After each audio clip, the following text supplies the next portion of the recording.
Usa ka pagtuo, usa ka tingog, usa ka katawhan.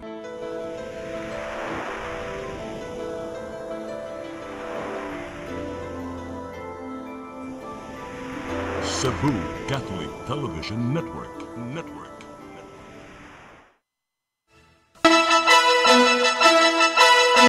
Uluhan sa mga balita sa Sayri 47.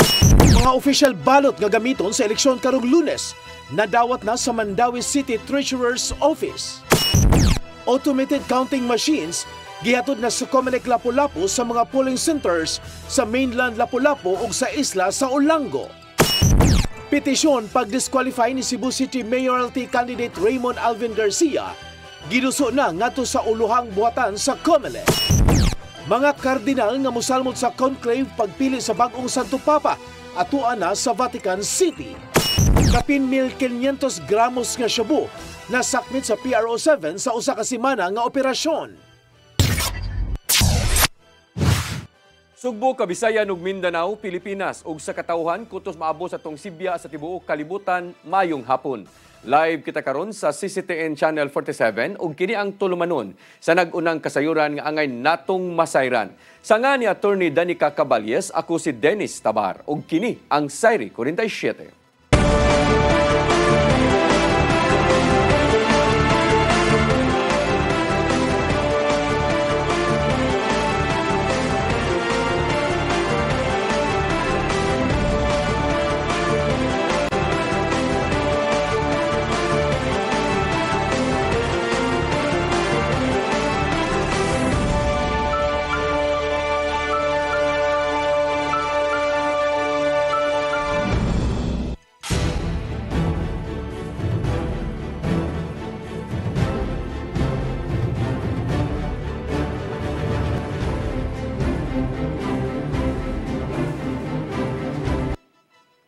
Ug karon sa kompletong detalye sa atong mga balita, mga official ballot nga gamiton sa eleksyon karong Lunes nadawat na sa Mandawi City Treasurer's Office. Samtang mga magtutudlo sa Mandawi andam nang moserbisyo sa eleksyon. Ang kasayuran ihatod ni Mary Rose Sagarino. Gihatod na kaganinang buntag sa partner logistics sa Comelec ang mga official ballot ngadto sa Mandawi City Treasurer's Office. Ang Treasurer's Office ang gitahasan sa pagtipig niini lakip na ang ubang election paraphernalia sama sa secrecy folder ug thumbprint taker. Ang official ballot ipanghatod ngadto sa mga presinto kadlawon sa Mayo 12. Pipila ka pulis ang idestino sa buhatan aron sa pagbantay sa mga balota. Ang Mandawi adunay kapin 230,000 karehistradong botante. Samtang kaganina gipanghatod usab sa Comelec Mandawi ang 271 ka automated counting machine sa mga tunghaan nga gamitong presinto. Either principal's office, library, or kanang usa ka na ilang kuan basta usa ra gid siya ka room, common room. Nya ugma lang nila kwaon sa mga chairman. Tagpon na siya sa mga classroom. Classroom sa polling precinct. Gawas sa 271 ka makina nga anaa sa mga presinto, aduna usab dugang 38 ka backup nga ACM ang Comelec Mandawi nga gamiton kung manggaling adunay mahitabong kakulian. Dungan usab nga gihatod kaganina sa mga tunghaan ang mga ballot boxes sa City Treasurer's Office. Sa dili pa mo serbisyo sa eleksyon, ang mga magtutudlo sa Mandawi ang mosalmot una og kalihukan karong gabii alang sa DepEd Night isip kabahin sa kapistahan sa syudad. Nagpadayag usab sila sa ilan ng kaandam sa pagserbisyo karon nga pinili. Since we already had our kanang series of trainings, so this time kanang magsige na lang gid mi og reads amo ang mga kanang katong amo ang handbook for the election, and then after that muna magsige sad mi og communicate sa amo ang other EB members para mas hapsay ang dagan sa amo. Kay mas ganahan ko sa automated kaysa manual. Mas dali ra man gud siya. No need na mi nga magsige pa mi og basa kato magtali sa board compare sa automated nga automatic na gid siya amo pindot-pindot na lang. Moabot sa 813 ka mga magtutudlo ang moserbisyo sa eleksyon sa Mandawi. Mary Rose Sagarino, CCTN News. Ugot nga seguridad ipatuman sa kapulisan sa dakbayan sa Sugbo paghatod sa mga automated counting machine sa 73 ka mga polling centers sa dakbayan sa Sugbo alang sa final testing and sealing. Matag polling center, dunay upat ka mga pulis nga magbantay sa maong makina. Ang kasayuran ihatod ni Arnold Bustamante. Sugod karong gabi, Mayo 6, 2025, ikanaog na sa Treasurer's Office ang mga automated counting machine ug itapok kini sa Plaza Independencia ug pagkakadlawon sugdan na kini sa magatod sa mga polling centers alang sa final testing and sealing. Mato ni Police Lieutenant Colonel Maria Teresa Makatangay, Deputy City Director for Operations sa Cebu City Police Office, nga nangandam na ang ilang 382 ka mga personnel nga mohatod sa maong mga ACM lakip na sa mga battery, ballot boxes ug ubang election paraphernalia. Kung ma-release na kini gikan sa Treasurer's Office, dili na mulugak ang mga police personal sa pagbantay niini hangtod nga maabot na kini sa 73 ka mga polling center sa tibok dakbayan sa Sugbo. Giklaro ni Makatangay nga dili na sa muuli aga mga pulis hangtod sa pagtapos na sa eleksyon sa Mayo 12. Once to be released to the Treasurer's Office here at the City Hall area, kuyugan na sa ato ang mga kapolisan until these items will arrive at their respective polling centers. And ang ato ang polisan, once they arrive at their designated polling centers, dinha na sila hangtod gyud nga mahuman ang pinili ay karong May 12. Ibutyang ni Makatangay nga doon ay 73 ka mga polling centers ang dakbayan Sugbo. Din ang labing daghan nahimutang kini sa bukirang barangay sa syudad. Ang minimum nga i-deploy sa CCPO sa matang polling centers maabot kini sa 4 ka mga police personnel. Apan dunay dagko nga mga polling centers din daghan usab aga mga butante. Din hatagan nila kining daghan nga mga pulis nga ilang i-deploy. Gawas sa mga pulis magbutang usab sila ug mga police assistance desk aron may kadaulan kung adunay motumaw nga problema. Minimum nato nga deployment per polling center is 4 gyud, no? And but again, that's minimum. Na ay uban nga mga polling centers makabantay ta nga mas daghan og police because ato ang gitan-aw ang peculiarity sa lugar, kung asa siya nahimutang, lisod ba siya agtuon, no? And ang iyahang pagka-situate, lisod ba i-navigate, especially sa atong mga PWDs and mga senior citizen voters, isa na sa atong gikonsiderar. Dunay giandam ang CCPO nga kapinsaw sa 1,000 ka mga pulis kabay mo bantay sa mga election paraphernalia ug madugangan pa kini atol sa election day sa Mayo 12. Sa 73 ka mga polling centers, walay nakita nga problema ang CCPO. Sanglit ang ilang tanan nga mga kahimanan sama sa komunikasyon, maabot ra ang signal gawas lang niadto ganaa sa layo nga kinahanglan nga gamitan kiniglaing pamaagi sa komunikasyon. Apan sa pag-transmit sa boto gikan sa ACM, wala makasugat og problema ang Commission on Election, matud ni Makatangay. Arnold Bustamante, CCTV News. Pumilik Lapu-Lapu, naghatod na sa mga automated counting machines sa mga polling centers sa mainland Lapu-Lapu ug sa Olango Island karong adlaw. Pagpagandam kini alang si pahigayon nga final testing and sealing ugmang adlaw. Ang kasayuran ihatod ni Crystal Joy Filler. Gipanghatod na karong adlaw sa Comelec Lapu-Lapu ang mga automated counting machines ug ballot boxes sa mga polling centers sa mainland Lapu-Lapu ug mainland Olango Island. Ang Comelec officer sa Lapu-Lapu nga si Attorney Anjanet Lamban mo'y nangu sa paghatod sa Olango Island, samtang ang election assistant to nga si Benji Dayundon mo'y nangu sa paghatod sa mga tunghaan sa mainland Lapu-Lapu. Ang ACM para sa Barangay Kauhagan, kaubyan ug pangan-an ugma pa sa buntag ihatod sa Comelec Lapu-Lapu. Ang paghatod ni ini isip kini pagpangandam sa ipahigayon nga final testing and sealing ugmang adlaw sugod sa alauna sa hapon. Naabdan sa CCTN News Team ang Comelec Lapu-Lapu didto sa Mactan Elementary School nga usa sa 38 ka mga polling centers nga nagdiskarga sa mga ACM ug ballot boxes. Matud ni Glenny Laping, ang Department of Education Supervisor Official Condeso sa Mongtunghaan, nga 17 ka mga ACMs ang ilang gidawat para sa 17 usab ka clustered precincts. Gibutang kini sa usa ka classroom nga maoy magsilbing storage room. Human maplastar ang ACM, gikandaduhan ang mong classroom ug adunay pulis nga nagbantay niini sa gawas alang sa hugot nga seguridad. Ugmang adlaw na kini ipang-apod-apod ngadto sa mga classrooms alang sa final testing and sealing. Samtang nipahigayon lang og gamay nga orientation si Dayundon ngadto sa mga electoral board tungod kay adunay parte sa machine nga wa malakip sa ilang training. Katong konon kay awang itong wa tumapil nila sa katong sa ni ballot slider ba batog paapas na gista kay mahip sa ilang briefing ballot slider kay basi yung may bungtong praasa. Tinuon, suma pa niyang wa sila'y nakitang kakulian sa ilang pagpanghatod kaganihang buntag, gawas na lang sa pagbundak sa uwan nga nakabasa gyud sa mga ballot boxes. Apan suma pa ni Attorney Lamban nga wa ra kini problema tungod kay plastic man ang mga ballot boxes. Cristel Joy Felerca, CCTN News. Commission on Election sa probinsya sa Sugbo dunay giandam nga repair hub aron ayuhon ang mga automated counting machines kung adunay mga kakulian. Samtang way trabaho ang adlaw sa eleksyon karong Mayo 12 isip special non-working holiday. Ang kasayuran ihatod ni Gian Navarro. Dili mo menos usa ka semana ang nabilin ug may tabo na ang labing giatangang adlaw sa eleksyon dinhi sa Sugbo. Maong giandam na sa Commission on Elections Cebu Province ang mga repair hubs aron moatiman sa mga automated counting machines, ilabi na kung adunay nasugatang kakulian. Mahimong ayuhon ang maumakaymanan sa buhatan sa COMELEC sa Capitol Compound, Dakbayan sa Danao, Dakbayan sa Karkar ug Islas sa Camotes. Nahatod na hinon ang tanang mga ACM ngadto sa tagsa-tagsa ka mga lungsod sa probinsya ug walay nasugatang kalisdanan sa seguridad atol na sa iyang delivery. Kini aron makaabot sa final testing and sealing sa tanama kaymanan ngadto sa nagkadaiyang polling centers. Gipasabot ni Provincial Election Supervisor Attorney Marcel Sarno nga gituyo nga sayo ang pagpahigayon sa final testing and sealing sa mga ACM aron masuta kung aduna bay kakulian.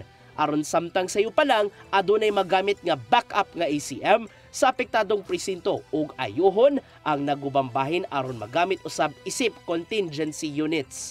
Kanang ang intisimura na muna siya yung magtawag na ito kung sa call center ba.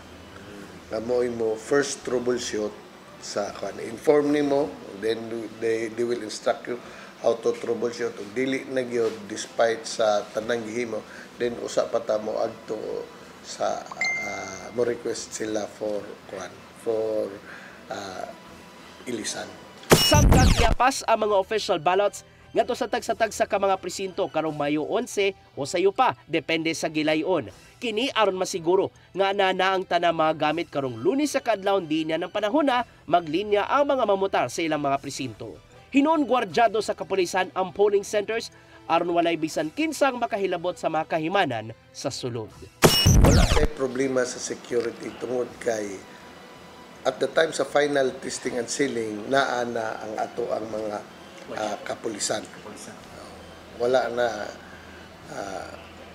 hangkan na sila magpabilin hangtod sa election and even after sa election sa retrieval sa ato ang machines.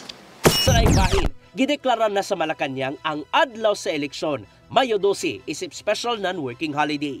Matod sa Proclamation number 878, giatagan og higayon ang tanang mga Pilipino nga makabotar sulod sa tagsa-tagsa ka mga presinto isip usa sa mga katungod. Pirmado ni Executive Secretary Lucas Bersamin ang maong proklamasyon inubanan sa pagtugot ni Presidente Ferdinand Bongbong Marcos Jr. Gian Navarro, CCTN News. Gitataw sa Commission on Elections sa probinsya sa Sugbo nga mahimong makasalmot sa piniliay ang rehistradong botante bisan og wa pa makatakda kun wa makadala og valid ID. Gipasabot ni Provincial Election Supervisor Attorney Marcel Sarno nga mamahimong ma-validate ang identity sa usa ka botante pinagi sa giandam nga voters list. Nasayran nga adunay picture ang matag botante sa voters list nga giandam sa COMELEC aron iyang mapirmahan apan mahimong pangayuan og valid ID ang usa ka botante kun dunay masugatang kakulian sa iyang identity. Daan nilang gitataw nga fake news ang mga nikatap nga impormasyon nga sa online bahin sa giingong pagpangayo og national ID aron makabutar. Pwede ra gyapon bisag way ID pwede ra gyapon kaboto. Ngano kay ang ilang naong naa na sa ato ang listahan. Unsa pa may mas magpamatuod katong ID nga gidala nila o kanang naong nila nga naa sa voters list yun nato. Giduso na ngadto sa ulahang buhatan sa Commission on Elections ang petisyon aron i-disqualify si Cebu City Mayoralty Candidate Raymond Alvin Garcia. Din matod sa petisyon nga giduso ni Analisa Pilonis maglasang nga nipagawas na og monetary medical aid o nang hatag usab og relief goods atol sa campaign period si Garcia. Dugang pa sa iya nga giluwatang petisyon nga giingong gigamit lang ang pundo sa syudad aron lang maka-influensya ngadto sa mga konstituente. Gikabot pa ning kasamtangan ang habig sa mayor alang sa pagdipinsa sa mao nga reklamo. Nasayran nga adunay pipila ka mga social services sa Cebu City Government ang exempted sa election ban, din apil niini ang tabang ngadto sa mga apektado sa kalamidad.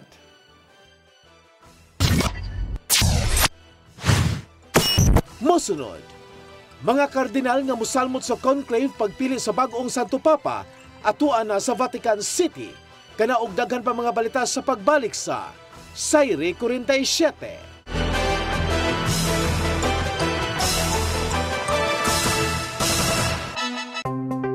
Discover the beauty of the Philippines.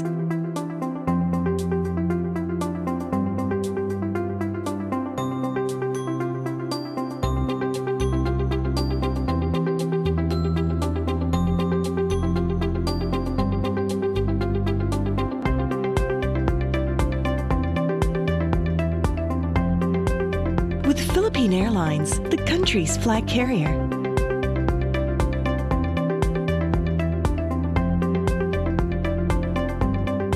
The airline that lets you feel the warmth of the nation.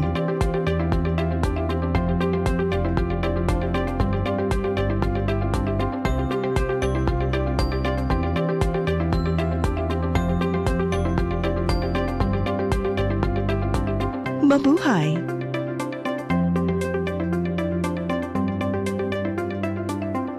Kaiba sa mga politiko, matagal nang ginagawa ni Ariel Querubin ang ipaglaban tayo.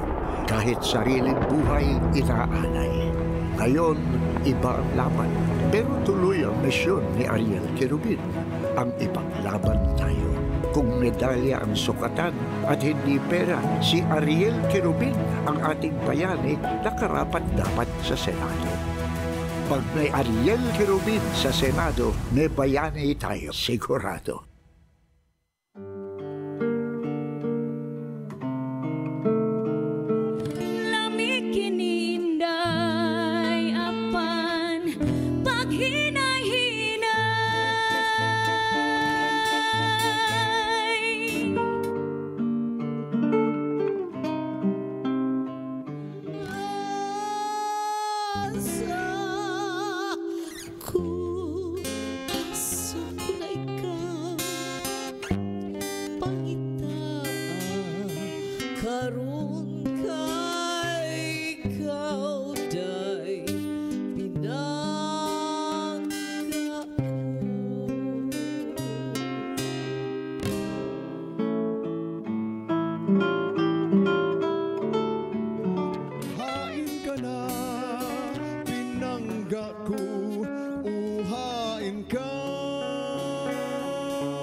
Hapon nga tigulang og hubakon, sugot siya kay iya lang hok-hokon, og iya lang oto-otoon.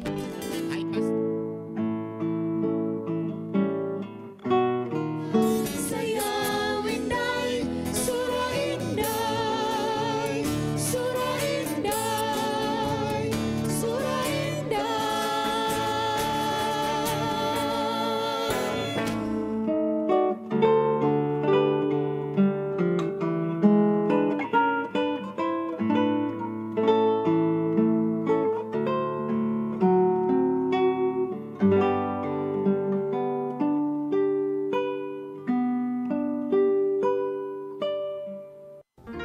I am the God that healeth thee. I am the Lord, your healer. I sent my word and healed your disease. I am the Lord, your healer. I am the God that healeth thee. I am the Lord, your healer. my word and healed your disease. I am the Lord, your healer. I am the God that healeth thee.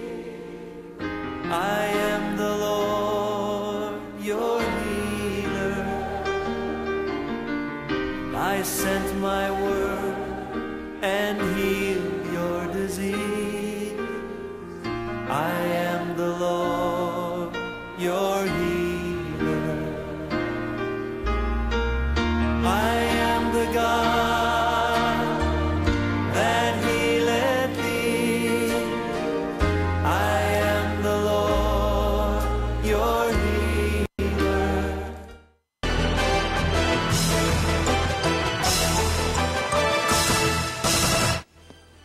Balik sa ato mga balita, niabot na sa Vatican City ang tanan nga mga cardinal aron makasalmot sa conclave ug mang adlaw. Usa sa mga protokol nga ilang gisunod mao ang pagbawi sa tanan nilang mga gadgets una pa makabutar sud sa Sistine Chapel. Ang kasayuran ihatod ni Gian Navarro. Nangabot na sa Vatican City ang 133 ka mga kardinal una pa magsugod ang 10 giatangang eleksyon tibuok kalibutan nga mao ang pagpili sa bag-ong Santo Papa. Gikadakdag magsugod ang proseso sa conclave karong Mayo 7 diin sugdan kini sa Kasantos nga misa sulod sa St. Peter's Basilica. Kini na ang 11 conclave diin milapas na gikan sa naandang ihap na 120 ka mga cardinals aron makasalmot sa linahing matang sa eleksyon. Wala hinon maapil sa listahan sa mga cardinal electors ang duha ka mga kardinales gikan sa Espanya ug Kenya tungod lang sa gihambi nilang balatian. Matod sa report gikan sa Vatican nga nanumpa ng daan sa oath of secrecy ang mga official ug staff nga nalambigit sa conclave process sa Apostolic Palace.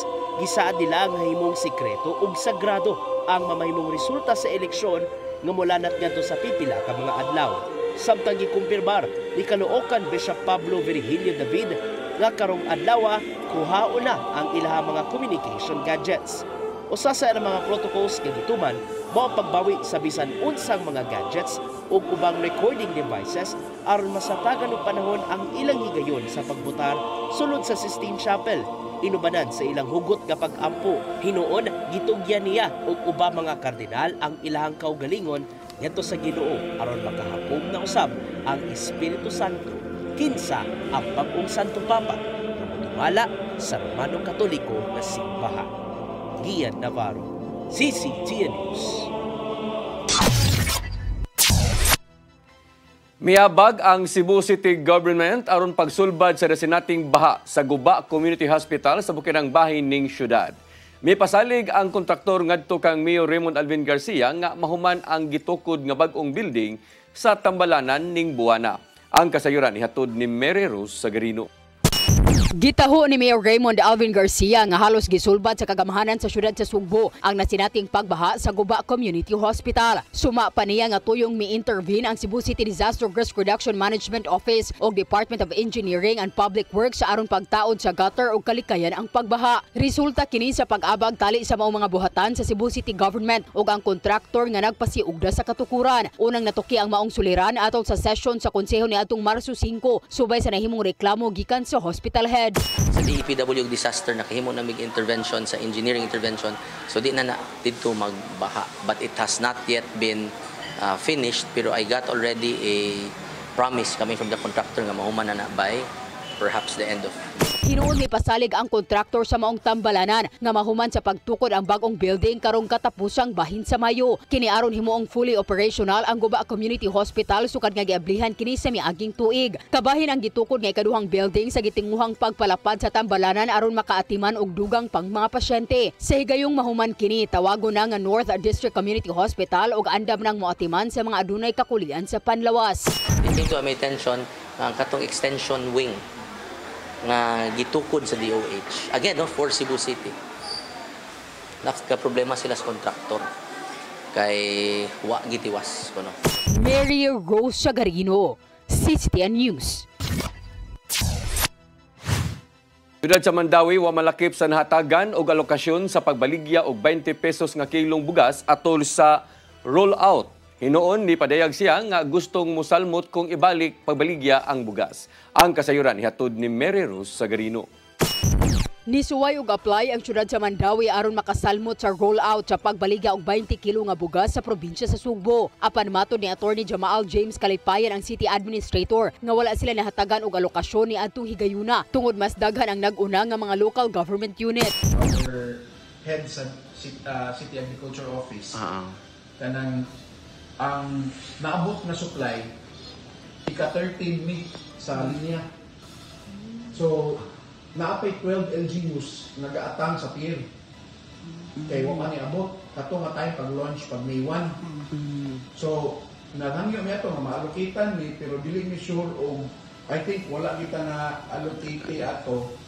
But we still participated in the launching although ang Mandawi ni order unta og 30 kasako nga bugas. Gipasabot ni Kalipayan nga gamay lang kasako ang ilang gi-order. Pag-obserbar una kung hangupon ba kini sa mga Mandawihanon. Ang rollout sa 20 pesos kilo nga bugas gipatuman sa Department of Agriculture nagtinguha sa pagtabang sa mga pamilya. Kini gipatuman ni adtong Mayo 1 sa probinsya sa Sugbo. Apan nahunong ra usab gilayon human sa usa ka adlaw subay na sa warning sa Commission on Elections. Gikatakda nga ipadayon kini human sa eleksyon. Si Kalipayan ni padayag nga gustong mobaligya sa bugas kung mahatagan og alokasyon.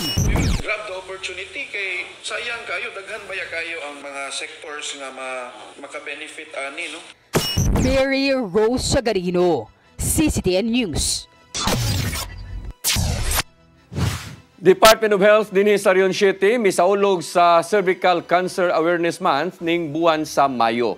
Gihingusgan nila ang regular screening sa mga kababayan hangtod na sa purok level aron mapanalipdan pa ang maong sakit. Ang kasayuran ihatod ni Gian Navarro.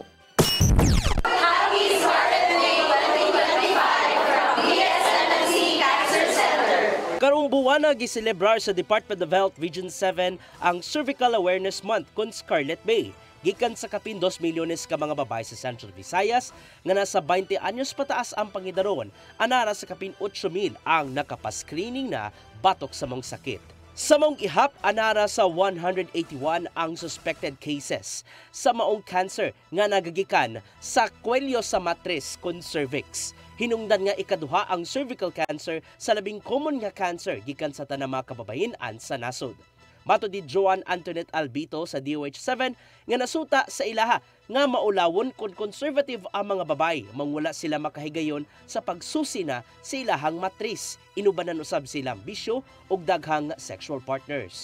It is not just during the month of May but all year round. So we have available pap smears, the IA selected RHUs. So our health workers have been trained, not just the medical officers, but our nurses and midwives have also been trained to do the procedure. Ingon ana na gyud ang gihimo nga effort, no? Because again, conservative si ang mga Filipinos, no? Maulaw gyud, mao gyud lay kasagaran hinungdan maulaw, but we encourage them na please ayaw mo kaulaw kay para ang panimalay dili mawadan og isa ka inahan. Maong ginhusgan sa DOH7 uban ang Vicente Soto Memorial Medical Center ang screening alang na sa cervical cancer.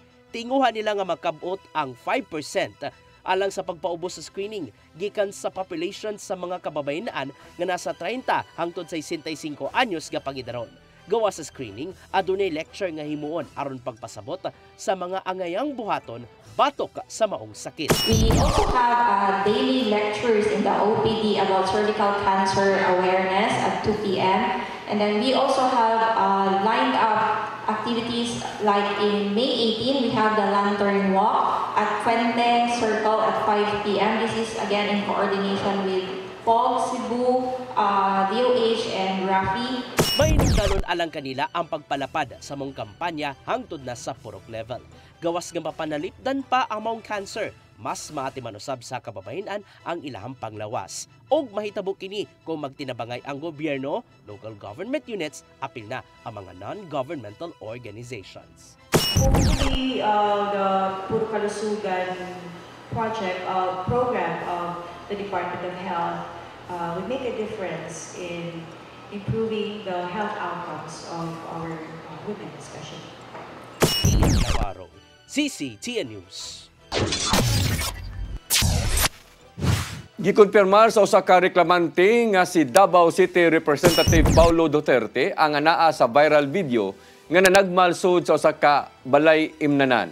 Tuyo nga biduso og reklamo si Christine Jan Patriacion og physical injuries ingon man grave threat batok sa kongresista ngadto sa Department of Justice. Gitataw ni Sion nga dili siya ang tinubdan sa CCTV footage sa usa ka bar o dili usab kini planted o hinimo sa usa ka artificial intelligence. Gibutyag sa reklamante nga gisugo siya sa pagpangita og mga babay aron lingawon ang mga kalalakinan apil na si Kongresista Duterte. Apan ni sangpot hinuon sa pagpanagbal sa opisyal human matud pa wa kini makauyon sa nahimong bayranan.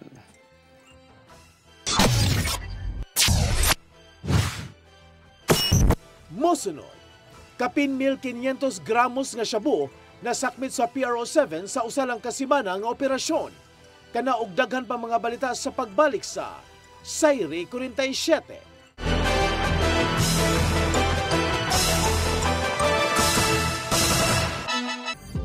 Ito ang programa kung saan magko-collaborate ang ating mga ozone na doctors para ibahagi ang kanilang kaalamang medikal. I believe with all my heart that the Lord is allowing us to understand that He's the one who are extending this life and we have to really take care of our body. Yes.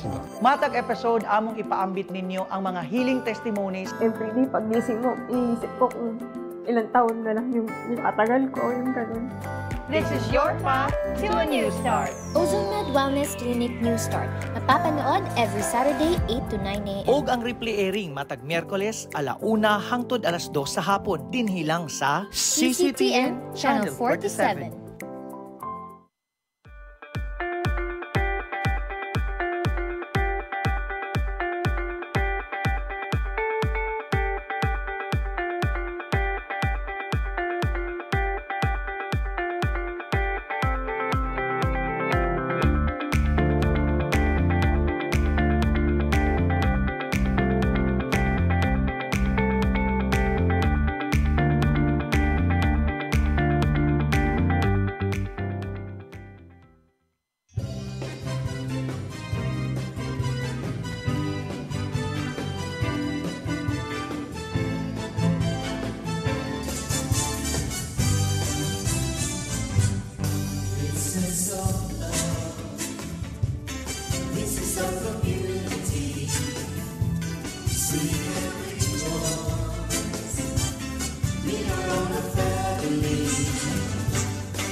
Ben Zubiri, kompositor, artista sa bantawan, pelikula o radyo.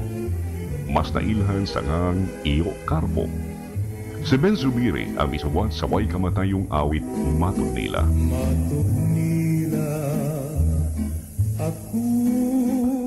Alang sa uban, ang Matud Nila usa ka cultural anthem sa mga Cebuano. Gawa sa Matud Nila, si Ben Zubiri usab ang misuwat sa mga immortal nga awit sama sa ikaduhang bathala. Alma Bonita, ang palad ng buot, gugmang gibati ko, pasayawa ko day.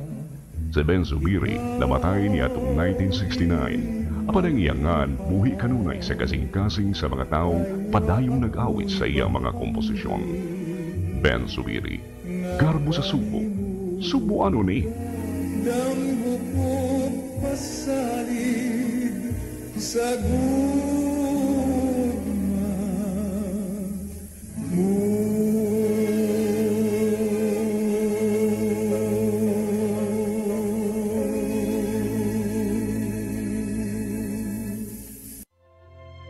Ang kinabuhi puno sa hagit. Sugpil na ka, Dri, ha? Ay, paginarte! Pagdita ka! Puno sa pangutana. Bata pa gani ka kayo? Nagpuyab-uyab na ka? Kinsa man ang mga masakitin nato din ay karoon na kinsa! Kung si buti mo'y pasabot, Daddy. Puno sa luha. Pagpili pa, ako nga imong anak o kanay imong mga babae. Kasuko. Yung ano pa? Ano itang ka ni Papa? Apan bisan mangit-ngit pa ang imong kalibutan, aduna pa'y nagpahiping kahayag. Aduna ka pa'y kasumbungan. Mga laman, hanap na. Dear Tatay, tunog na unlod na. Nganong way laing paagi aron masabtan nato ang Biblia. Kinahanglan nga doon natay relasyon kang Hesus. Hangtod sa layan natong panaguban, daghang salamat. Shalom. Tunog na unlod na.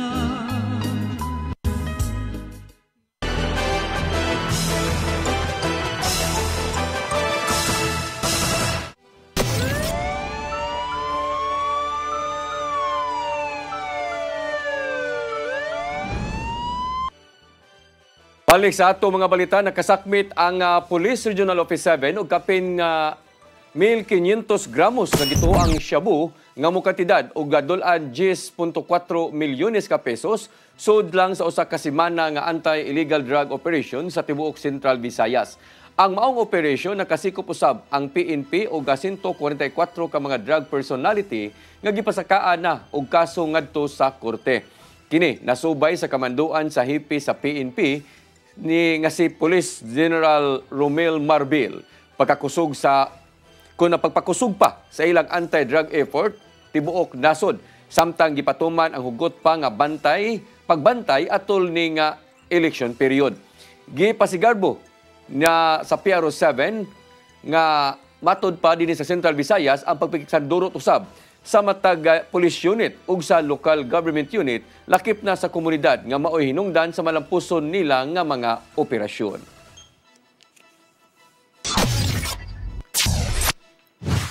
% sa tibuok Lapu-Lapu City nga mga konsumidor sa Miko nakasinati og ang scheduled power interruption sud sa kapin 3 ka oras kaganina nga buntag. Kini human adunay naputol nga linya sa NGCP sa substation nga maoy nagsupply og kuryente sa 3 ka mga major substation sa Lapu-Lapu. Ang kasayuran ihatod ni Cristel Joy Filerca. Pasado alas 9 kaganihang buntag, nakasinati og brownout ang 40% sa tibuok Lapu-Lapu City nga mga konsumidor sa Mactan Electric Company kun MECO. Gipasabot ni Engineer Gilbert Pagobo, ang General Manager, nga unscheduled ang mga power interruption tungod kay adunay naputol nga linya sa NGCP substation. Ang apektado mao ang feeder 1, 2, 3, 4, 5, 6 ug 10 o sobra 5 ka mga barangay.